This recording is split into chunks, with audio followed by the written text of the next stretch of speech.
Warga yang masuk kasus probable atau dugaan COVID-19 di Karangasem meninggal dunia. Ini sudah kesekian kalinya Karangasem melaporkan pasien probable yang meninggal.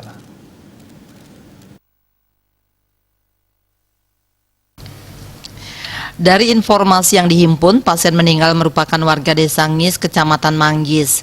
Jenazah warga dimakamkan di Setra Desa Adat Pekarangan, desa setempat pada Minggu 23 Agustus 2020 sesuai protokol kesehatan. Untuk riwayatnya, pasien yang awalnya dirawat di RSUD Karangasem pada Rabu 5 Agustus 2020 mengalami gejala hepatitis yang identik dengan gejala COVID-19. Selanjutnya, pihak rumah sakit melakukan rapid test dan swab sebelum melakukan penanganan medis dan hasilnya positif COVID-19. Menurut sumber kepolisian, menghadapi kasus itu, petugas kesehatan menyarankan kepada pasien dan pihak keluarga yang pernah kontak erat dengan pasien untuk melakukan isolasi secara mandiri.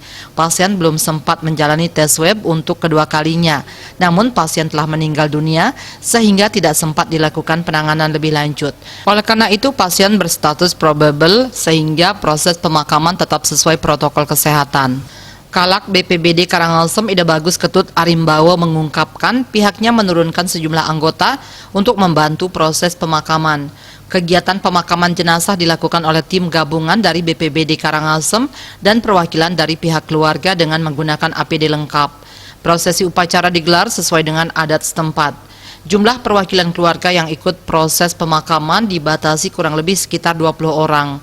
Sementara itu, Koordinator Satuan Tugas Bidang Kesehatan, Gugus Tugas Percepatan Penanggulangan COVID-19 Kabupaten Karangasem, I Gusti Bagus Putra Pertama, belum bisa dimintai konfirmasi terkait meninggalnya pasien probable terbaru ini.